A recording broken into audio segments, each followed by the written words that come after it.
last day. So as I was telling that yesterday, that today I will try to show you as few slides as possible. It's more like a kind of concluding discussions on hear back from you. You've heard primarily from me there. So anyway, the last lecture, it's on modulating brain rhythms. I mean, the brain oscillations, that's a kind of central focus of this particular course. And over the last kind of 10-12 days, we have seen quite a significant body of evidence that how the brain oscillations are intricately kind of related with a healthy brain functioning or its possible alterations with disease there, and also how we can analyze the brain rhythms in different ways to reveal certain hidden characteristics, not always very clear from the signal. But end of the day, it is still all these evidence are primarily correlational, right? Because participants perform a task, or already there is a patient who is suffering from disease, and then you find, or then you record your brain activities, and then you analyze in whatever way you want to, and then you find some differences there, one measure or another, and then you try to interpret how this difference could be related with a certain task or alterations with certain healthy brain functioning. But the evidence is still correlational there, because you cannot distinguish or cannot tell whether the brain oscillations are causally involved in with this task, or causally involved because of the change in the brain oscillations this disease occurs, or other way around, that it is an outcome of a certain pathology. So in a sense, this aspect of this oscillations is intricately related with healthy brain and human body is numerous evidence from various point of view, but most of the evidence are correlational there. Now if you ask other way around though, so means can you improve or enhance or modulate a task performance, or principally used as a kind of therapeutic intervention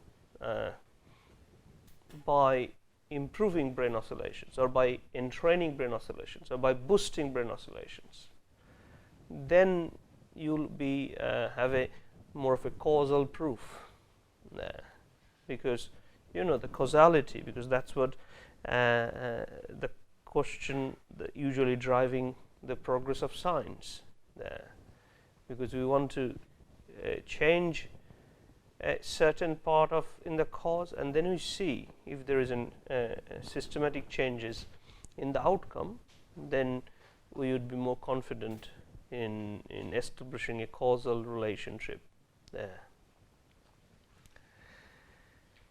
So now today's I mean, it's a kind of more of a recent endeavor, although I mean, people are interested, or researchers interested in this aspect for a very long time there.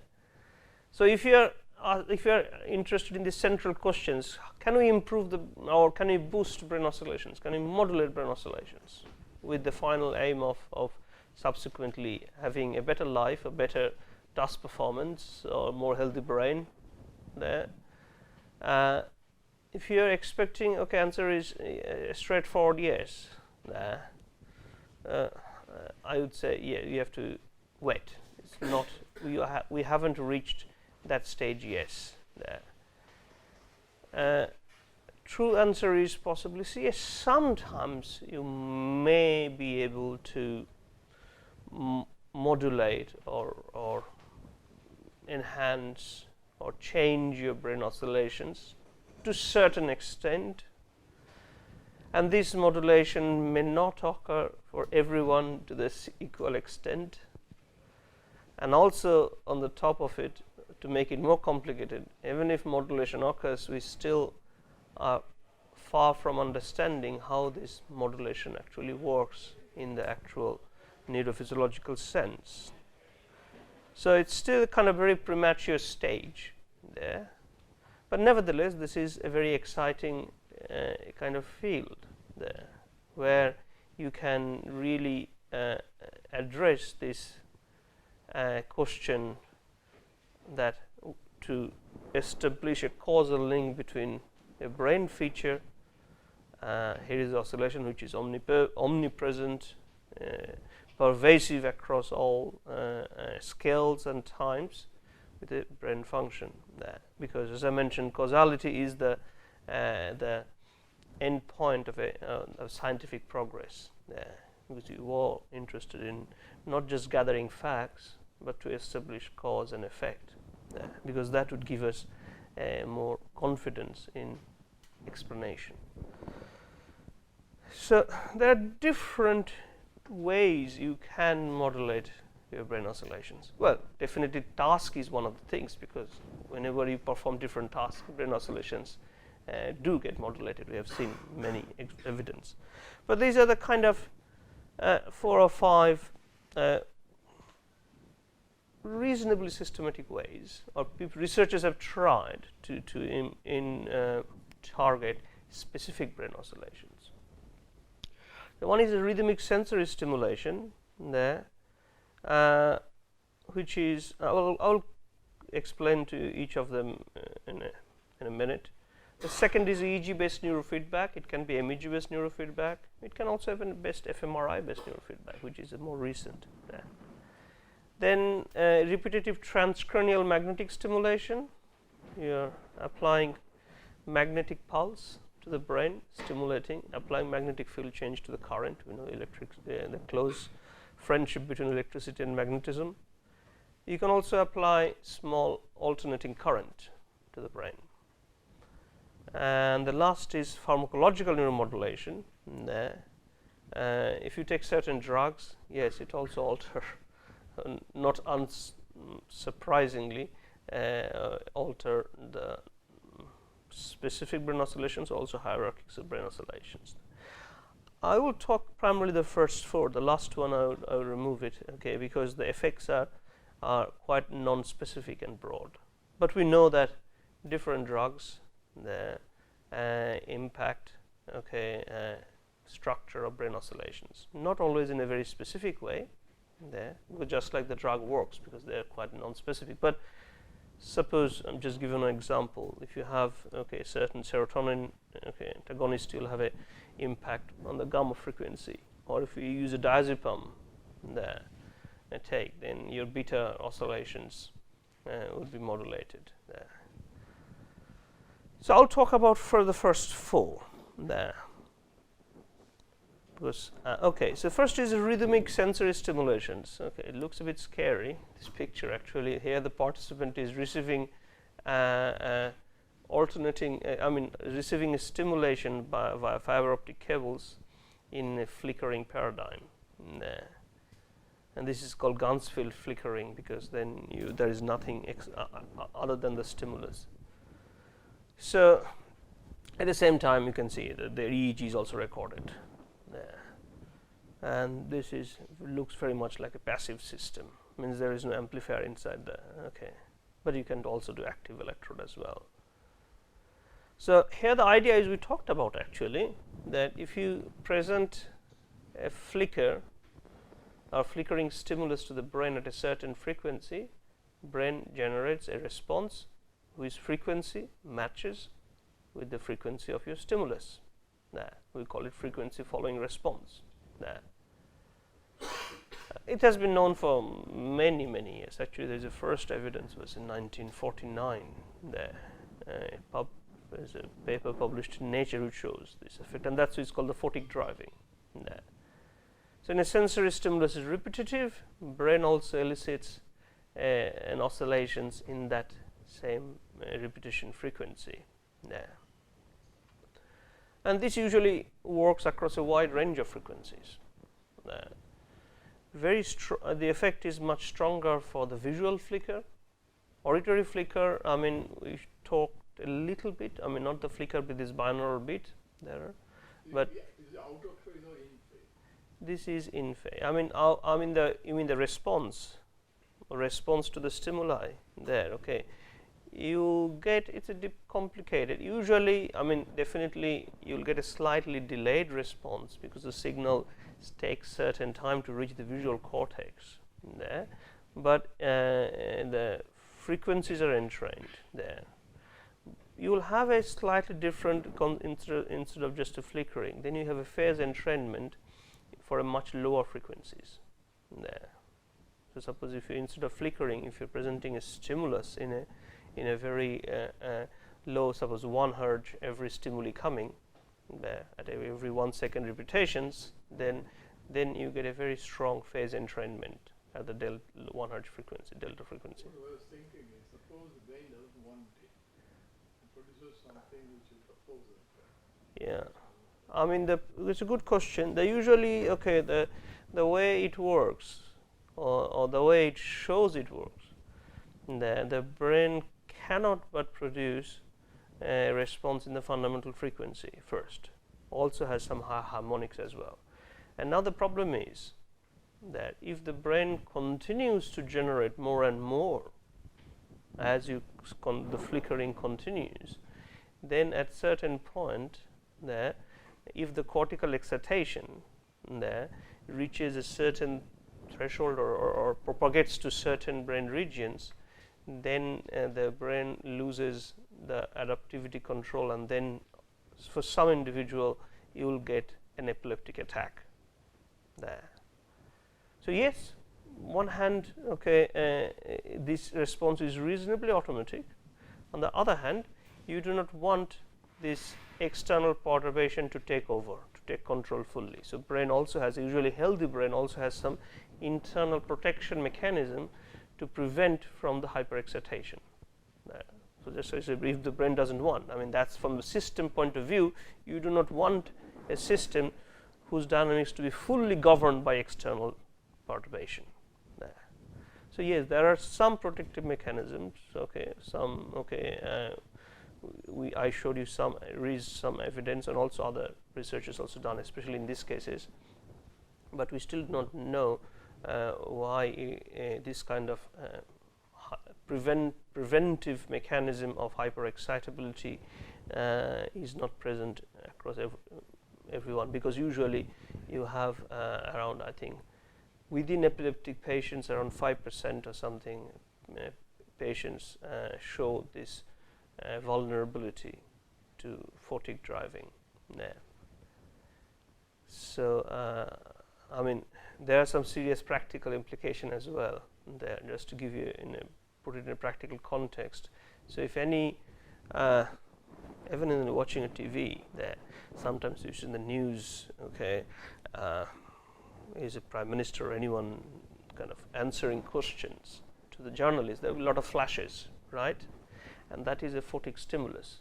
So in UK it is by law that if those kind of even however brief, if there is some flickering on the TV, any program or a news, okay, they have to announce it beforehand, because of the research. A lot of people have shown that this can be dangerous to certain people there. Even in the UK, I remember 4 years back, when before Olympic, they have a short video to promote the Olympics 2012. So then there is a certain sections where it has some flickering, which has a certain color that we showed that can be even more dangerous. So they had to change it there. So it's an interesting field, but also has some practical unfortunate consequence.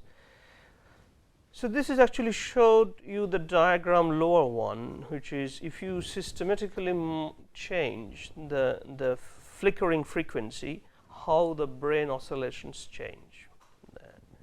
So yes, if there is a brain is producing only the frequency of the input, you will get a straight line, because this is just a scatter plot, response frequency and the brain's response frequency of the human brain, which oscillations are most prominent, and the stimulus response there. But what you can see it here, so you don't get not only one diagonal line, but you also have a lot of diagonal line, okay, not diagonal line, lot of lines below it. So here, okay, here. So all these are actually primarily tells you about the higher harmonics there.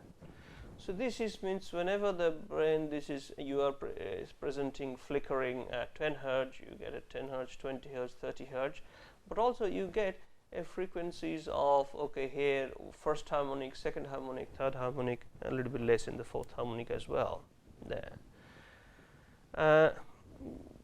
And also interestingly, you can see here, irrespective of whatever the brain, the stimulation frequency, there is always a very high stimulation or a high response in the alpha frequency band there.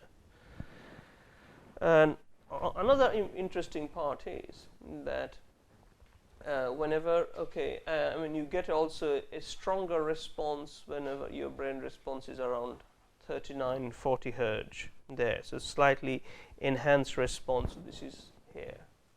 You can see here there are more points on this row, okay, when the stimulation frequency is around the gamma band.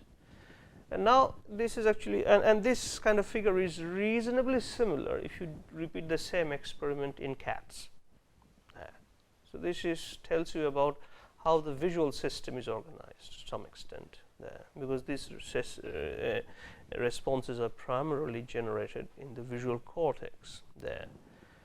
So that's a clear kind of demonstration of how the brain oscillations get entrained by external visual stimuli there.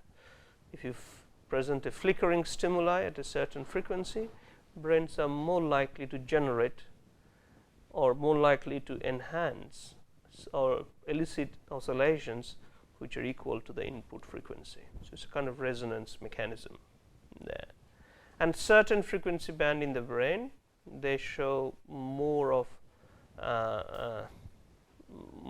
they are more influenced by a range of other input frequencies there.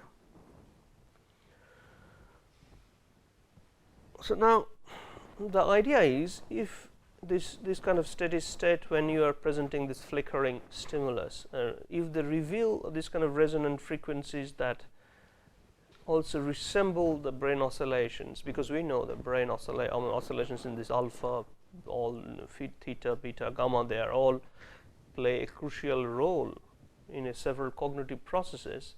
If that is the case, and the close relation, tight relation between the resonance peaks in your steady state evoked potential and the oscillations that dominate primarily the ERPs there, because usually we know that the brain oscillations in the ERP are in the low frequency range, alpha and theta there, or sometimes in delta depending on the type of ERP, because usually the gamma frequency, high frequency oscillations are not much represented in the event related potential. It is primarily the low frequency that contribute towards the ERP. So now if there is indeed a close relation between the resonant peaks in steady state evoked potentials and also the oscillations that are related to the ERP, if that is the case, then the suggestion is, if you can drive the brain with a sensory stimuli at a certain flickering rate, would enhance that brain oscillations at that particular, okay, or that amplitude of that particular brain oscillations, and also would enhance the frequency in the ERP, and subsequently would have an impact on the cognitive processes there. So that's the speculation and the suggestion. So, well, there are some evidence that's be the case. There is a few years back, there is a very simple study, actually, the upper one you will see here. What they presented, details are not interested. Primarily, the experimenters were interested if stimuli are presented in a flickering rate there, whether that and also presented after the flicker, whether we are better in remembering those stimuli. Why they did that? Because usually there has been a broad literature that when our recall performance are better about a particular stimuli, and that is associated with an enhanced oscillations in the alpha band there. So now they wanted to test this in a steady state evoked potential framework. So they present a flicker there and in the alpha band and see whether the brain, if the steady state evoked potential generate frequency following response, then there will be more alpha in the brain. If there is more alpha in the brain, then brain would remember these events better there. So actually that they found that's at least okay for that group of participants. Indeed that's the case. So if the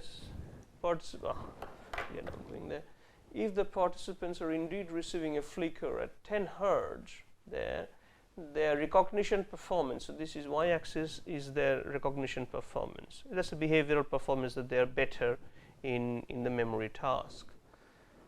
That's indeed the highest if the participants receive another flicker at a slightly different frequency, so either 8.7 hertz or 11.7 hertz there.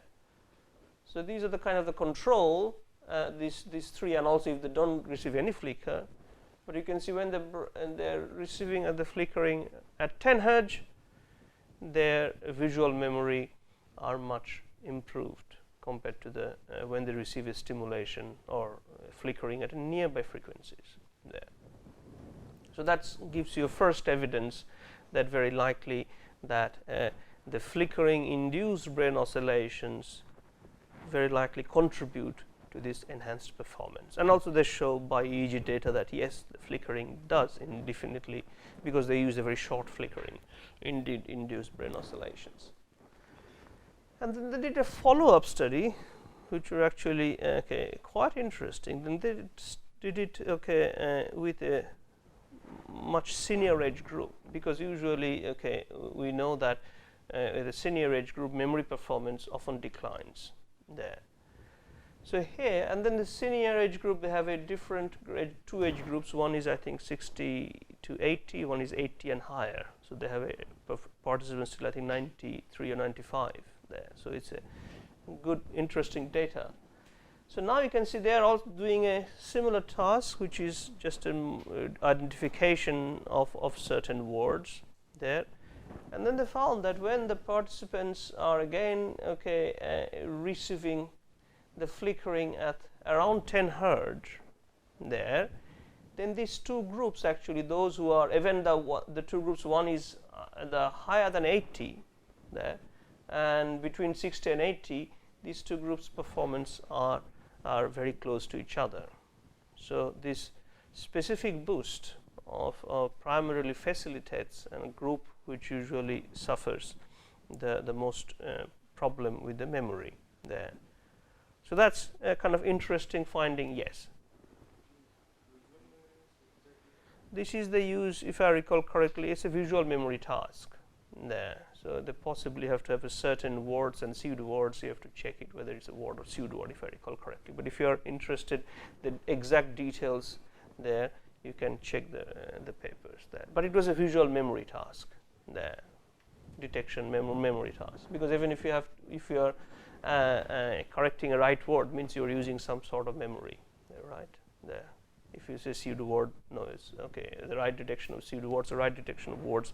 Because if you see from here, proportion of real words identified.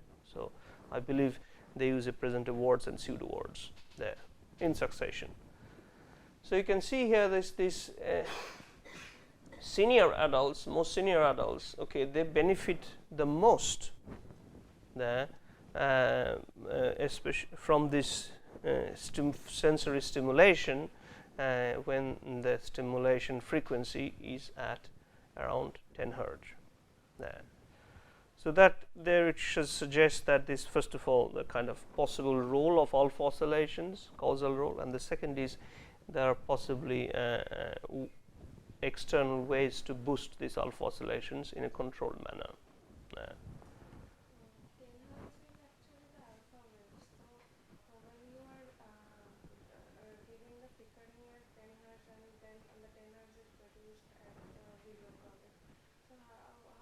this 10, like the response to flickering 10 hertz can be differentiated from the induced alpha, means spontaneous alpha rhythms? That's what we are about trying to do primarily. Okay, as you know, whenever you are presenting a 10 hertz, I mean the flickering, they will definitely induce, which is primarily evoked oscillations, but in the spontaneous oscillations there. But here what they did, very briefly they present flicker. So literally in the spontaneous brain there is a more alpha oscillations, but which is, although I am using spontaneous, but which is evoked by the 10 hertz flickers there. And they do some ERP analysis? There's nothing ERP or nothing. No. It is very simple paradigm. So you have very brief flicker, you do a task. So very brief flicker temporarily boost your alpha there, and then you see whether just boosting your alpha oscillations, because if your alpha, the idea is alpha oscillations in the spontaneous state, it is how much alpha you have are correlated with how good your performance on this memory task. So then they just boosted your rate or your current state of the alpha, and showing yes, by boosting this have an effect on your performance there. And in a certain age group, its effect is stronger there. Yes. When we close eyes, we find alpha waves are more. When at the beginning there, but it doesn't stay always like that. So when you just close your eyes, that's a visual blocking. Then a few seconds or so, there you'll get an alpha oscillations. But this not that alpha oscillations would remain very high throughout you close your eyes. No, there. It's just at the beginning visual blocking there. So again, this is the kind of preliminary evidence. I haven't seen that many follow-up studies, so you have to keep in mind. So okay, I mean it's always any effect needs to be replicated always there. And the effect of this photic driving, interestingly, and I mean one thing you have to ask, that if you are stimulating your brain by external stimulations, how long this effect lasts there, right? So this is kind of two recent studies I came across, which where they show, using kind of reasonably controlled, the brain response elicited by the stimuli outlast the stimulation duration for a very short period of time, but still outlast. So here, so this is this is MEG data, and they use a flickering in a different visual field. So sometimes flickering on the left field, right field, sometimes the left field, and they're also looking at, because as you know, if we present a stimuli on your right visual field, it goes first to your left brain, and the vice versa, because the way the nervous system is wired. So here, and then they plotting here the time frequency response contralateral minus ipsilateral, and this is just the power differences in the different frequency band, and the stimulation was in the alpha band. So here, so stimulation stops here, the photic driving, but the power still continues.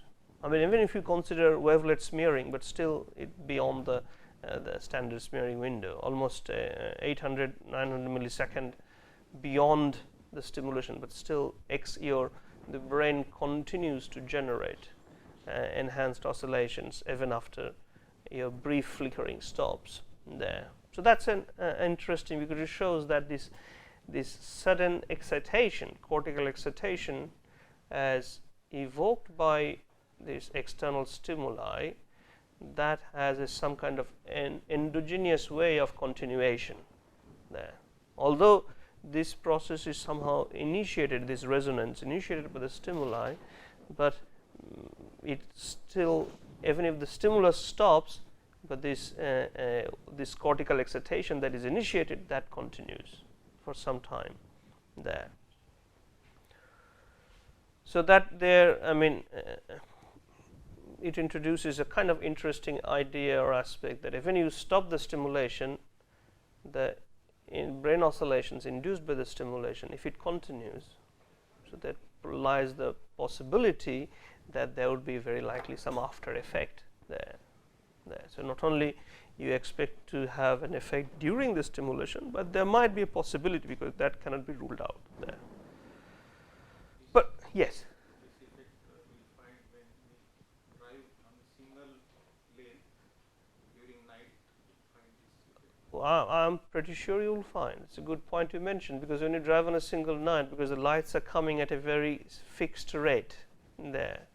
So it's a very good point there. As I mentioned, you can also get earlier a very good simple entrainment. If you have a dark room, have a candle, just wave your hand there, because it creates a periodic stimuli to your brain. And I mean, naturally you cannot do 10, that will be difficult to do, maintain exactly 10, but usually 2 Hz you can do, 1 or 2 Hz. The brain would generate oscillations in the same frequency there. But again, I have to tell you that these are very preliminary data there.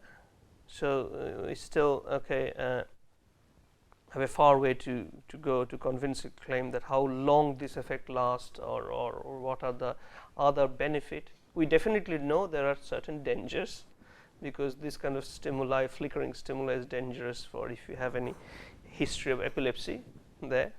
So that we know surely it's not very good. And also there are other side effects. I mean, not just epilepsy. Some people suffer from migraine, from flickering stimuli, headache, others. So, but from scientific point of view, it is a kind of interesting avenue, because it's very easy to do this kind of research, to present a flicker or present a stimuli at a flickering rate close to the brain stimuli. You don't need fancy equipment there. Okay, so that's kind of the first a way to modulate the brain responses. Another one I forgot to mention, that although it's very appealing, but most of the effect you'll find limited to sensory cortex there, because usually present the visual flicker, so effects are primarily in the visual cortex there. Yes, signal does propagate, surely does propagate, but main effect or main target areas are primarily visual there, because that's where the signals are or this input are primarily processed. This because you are using visual flicker. The effect of flickering or rhythmic stimuli in other is less studied. Auditory, as I mentioned, we do not have a clear evidence. We showed some statistical evidence there. Other modalities are less known there. But this leads to this aspect of this possible entrainment there, which is interesting anyway. So the next broad kind of field, which is called the EEG based neurofeedback there. So here what you have to do, it's a reasonably simple idea. The participants, you are monitoring a participant's EEG there, and on the real time you are say assessing or calculating the power in say alpha band, and how much power you have or the participant is generating at a certain period, small period of time. You present it in a certain visual or maybe sometimes in auditory. Suppose here it shows it's a block, red block, very simple. And you are telling the participants, now find whatever way you have to increase the size of the square. And where you are just in your mapping, you just did that. The more participants generate alpha, the size would go bigger, the square would be bigger. Yeah. So then after a while, although you don't tell participants what they have to do, alpha, whatever you are mapping doing, but they get a reasonably quick feeling usually that some implicitly what they have to do to make this square bigger. There. So that's called the participants somehow getting a feedback of a certain features of their brain response there, and then they try to self-regulate their brain response with this feedback there. And this feedback is, since it's based on some neural features, it's called neurofeedback. It's another close cousin, which is called the biofeedback is there in the field for many years. People try to regulate the heart rate or relations with the heart rate and breathing, cardiorespiratory coherence. They're often used in the relaxation, anxiety. Neurofeedback came a little bit later, from 1960s, but because it's reasonably easy to do, because you record primarily most of the neurofeedback record from a few channels, or some even usually from one channel there. And calculating real-time spectral is a very reasonably straightforward there. So from that afterwards, there is almost a cottage industry that has evolved, that they're claiming all possible benefits of neurofeedback. I mean, yes, there is a good appeal that you can control your own brain rhythm. So here you are not receiving any external stimuli there. So there is less of a danger from that point of view, that you are not entrained by an external stimuli. What the aim is, you are somehow get control of your, to either upregulate or downregulate its targeted neural oscillations. Or it could be any other target features as well. But usually people, other researchers mainly target certain brain oscillations there. Yes? How the patient or the Participant, we don't say patient. Yes. participant, how he or she will understand how to increase the size? Good point. Okay, there it is. You will see we are very good in finding out. Usually, there we don't. First of all, even if I tell you now control your alpha rhythm, you have no idea what is alpha rhythm. Where in the brain can I control my alpha rhythm? Even if I give you instruction, it won't be that helpful, to be honest. There, if I say control your parietal alpha rhythm, what? Okay, there. Even if you ask me, I have no idea what I have to do. There, but if you give me a certain visual clue, so do something that where your aim is to make it bigger or make it jump there, and then how much it moves, you are mapping that this should be related with that feature, either increase or decrease. Usually people can do, but good point, not everybody can do. Not everybody can achieve that in the same period of time. Some people we say fast learner, or in the neurofeedback they say responder. Some individuals are non-responder, so means even after repeated sessions, longer durations, they still couldn't figure it out there, or somehow they couldn't control or regulate their own kind of brain rhythms. What are the utilizations? Okay, utilizations are okay. I mean, if you look into the cottage industry, you can possibly do all possible things except curing cancer. No, joking. No, but here there are, okay, I mean, you'll have, next slides actually, I'll mention next to next slides. They claim that it can do lots of good things. Performance, okay, I mean, enhance your performance, boost your creativity, boost your intelligence, problem solving, emotions, control your mood, reduce your anxiety. I mean, lots of, I will mention one or two review papers if you're interested. Yes, in the literature, I mean, as I mentioned, it started in the 60s, but then because you don't need much of investment to do that, so cottage industry started to bank on that, and everybody somehow wants to improve their performance, wants to boost creativity, intelligence, so it's easy to persuade people there. But what was lacking for many years, the neurofeedback practitioners, actually there's a separate group of people, we call them neurofeedback practitioners. They are more interested to prove that it benefits rather than why it works. So as a scientist, we are more interested, rather than proving something works, why it works. That is more important to answer the question why, rather than whether it works or not. Because even if it doesn't work, even if you know why it doesn't work, then you have a much better understanding. And the neurofeedback,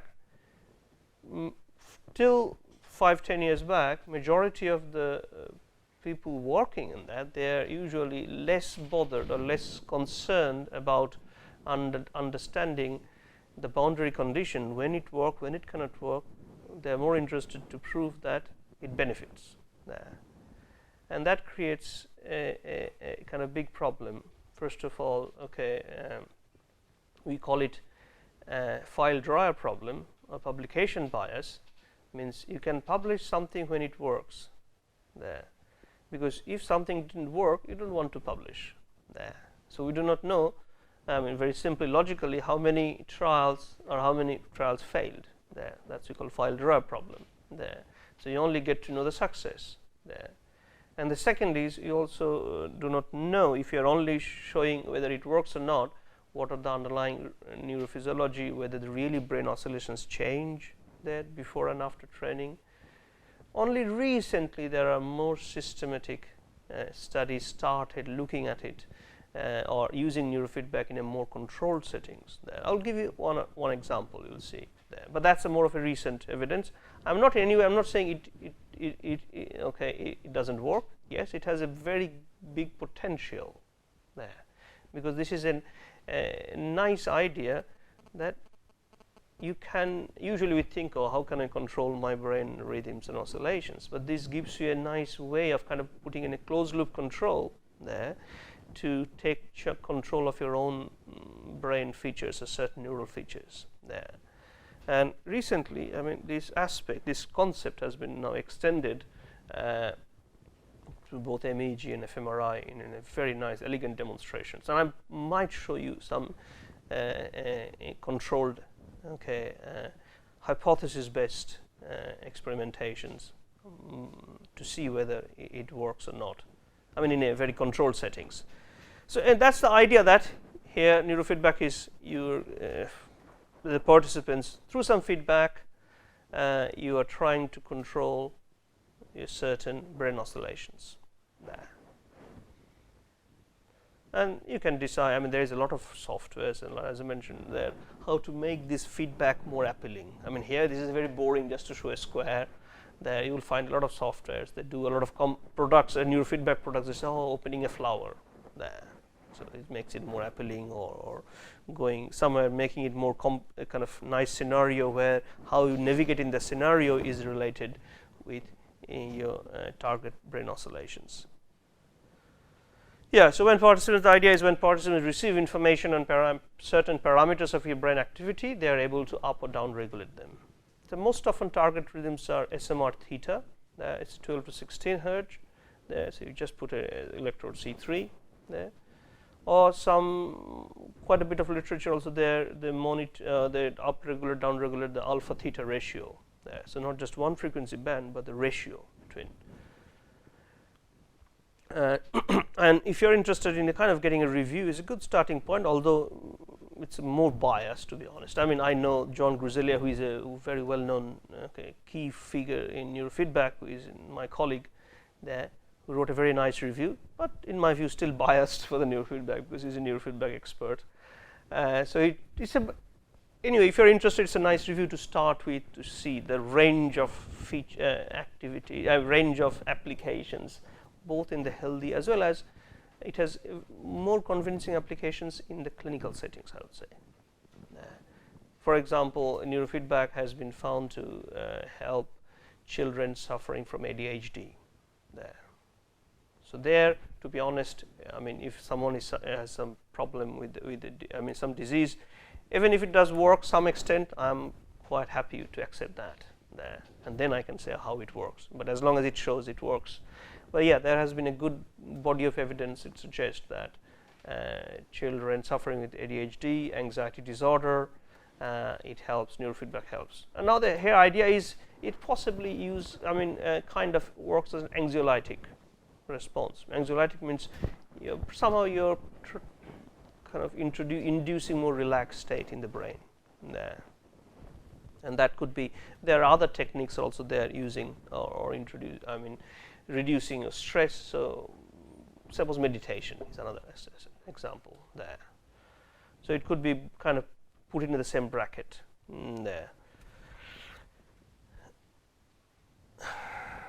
Yes, the kind of criticism, not a criticism, but to be aware of possible or potential concerns that most studies they report on neurofeedback or enhancement are primarily on behavior or performance without showing any effect of brain oscillations. So they are primarily looking at it, training of neurofeedback at participants. Usually they take a few weeks of training every day, half an hour, and then they do a task beforehand and before the training starts and after the training starts, and then see how much the effect changed.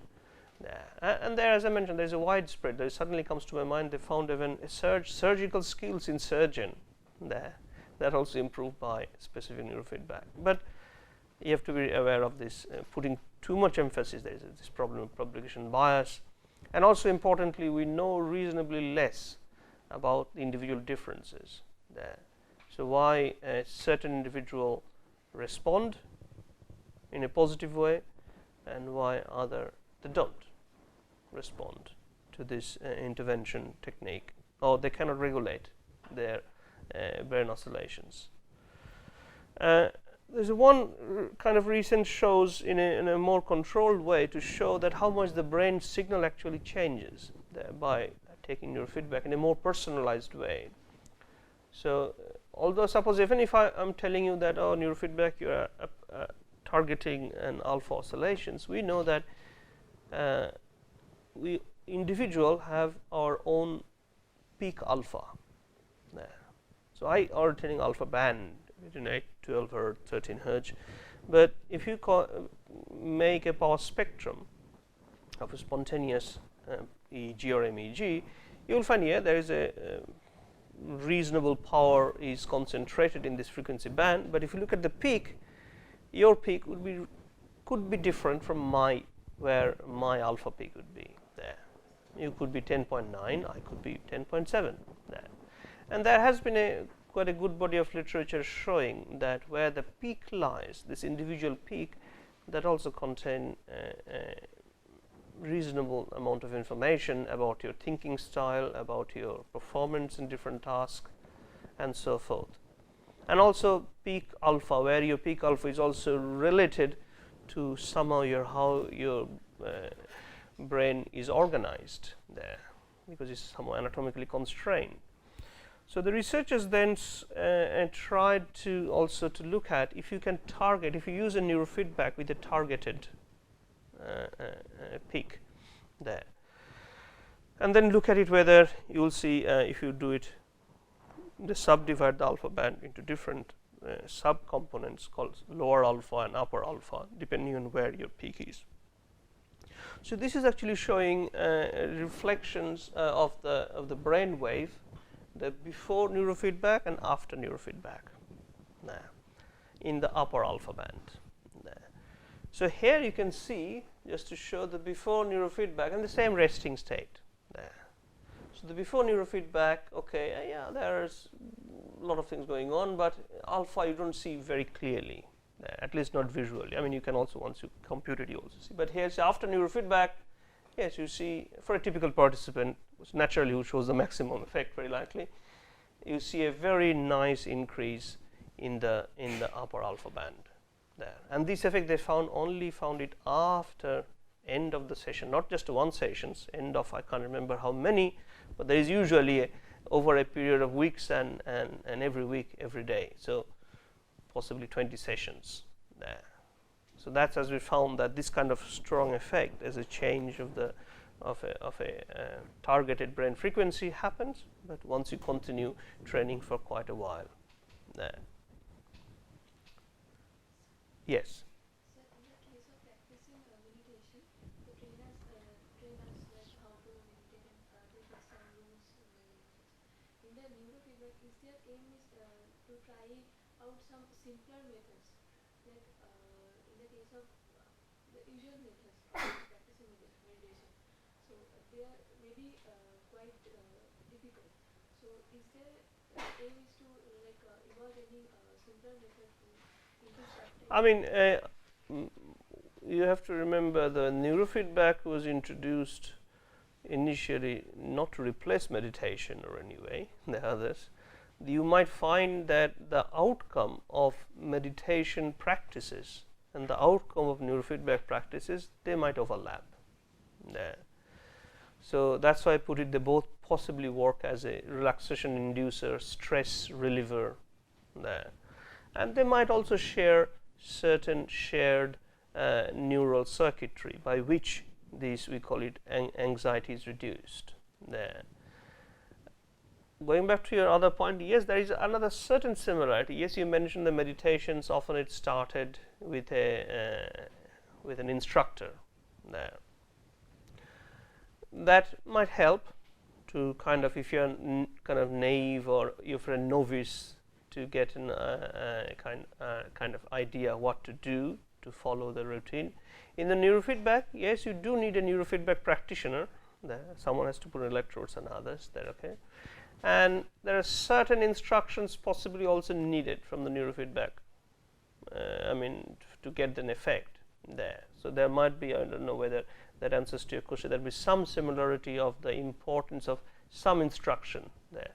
But also neurofeedback, I know, usually can also work without instructor as well there. And similarly, like meditations also, you can get the desired effect, or at desired effect in the sense of this kind of relaxation, enhanced relaxation, reduced stress, possibly even without the once you learn the techniques. But the difference is, I think the meditation, there are more of a clear instruction. Neurofeedback is more of an open-ended there, because even if the instructor is there, doesn't matter what you tell you, that you will get hand of your parietal. How can you get access to your parietal alpha? It's difficult to, we cannot verb, even if we say, but what strategy you're going to do there. So you have to get a feeling yourself there.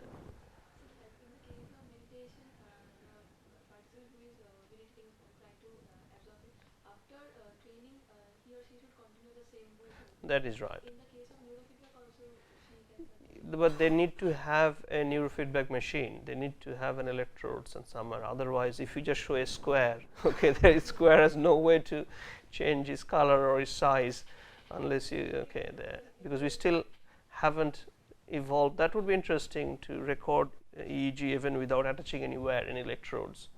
Then you have to wait for that. So you do need a neurofeedback, something, at least a one-channel EEG machine, and also calculate the real time certain features.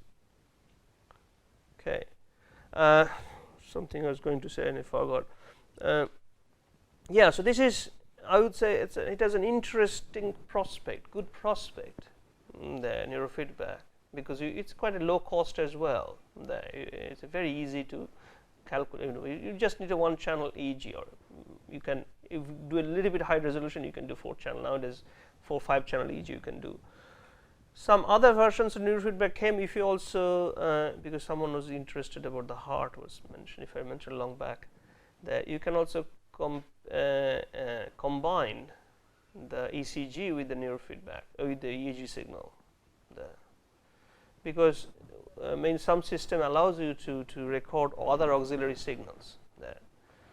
And now, from your experimenter, if you know how to do real-time processing, you can target any features you like there.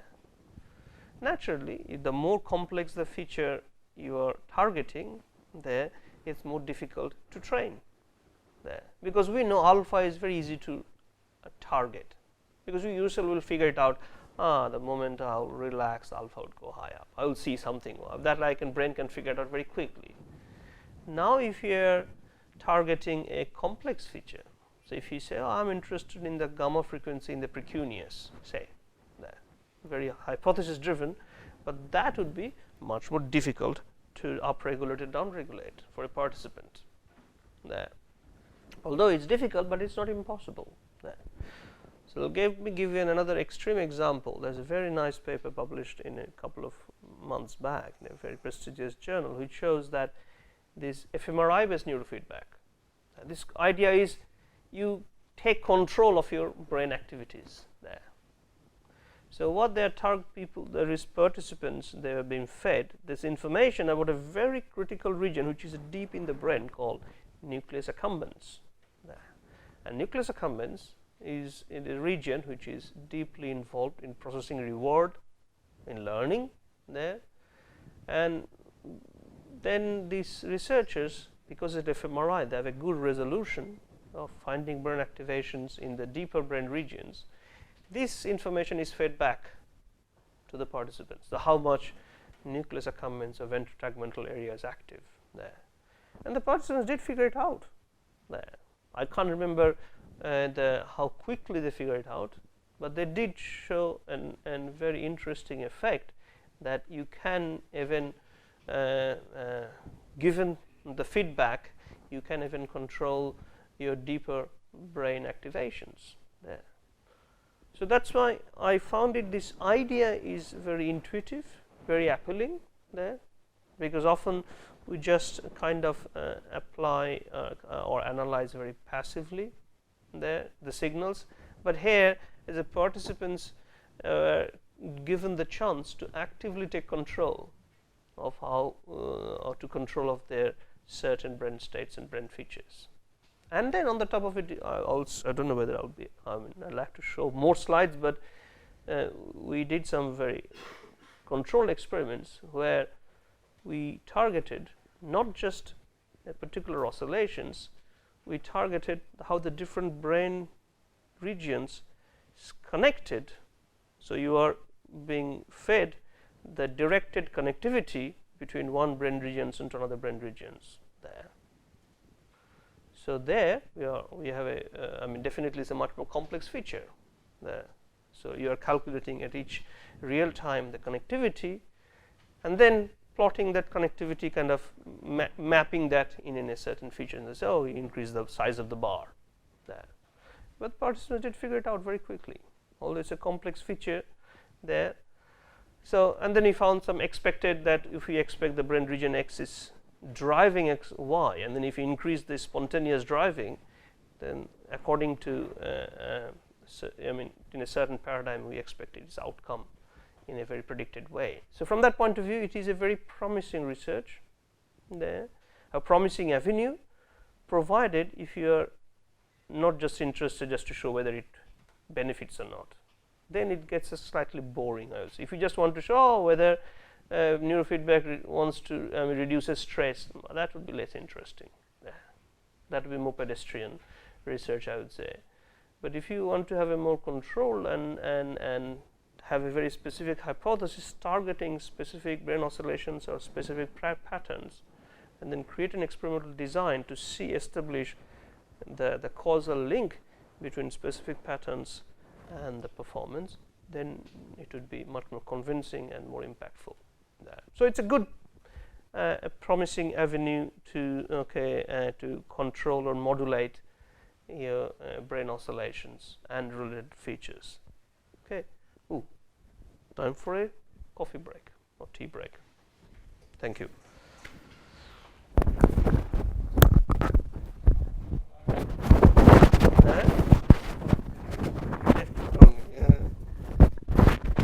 The brain, it's difficult to be left alone. Even if you think left alone physically, mentally it's not.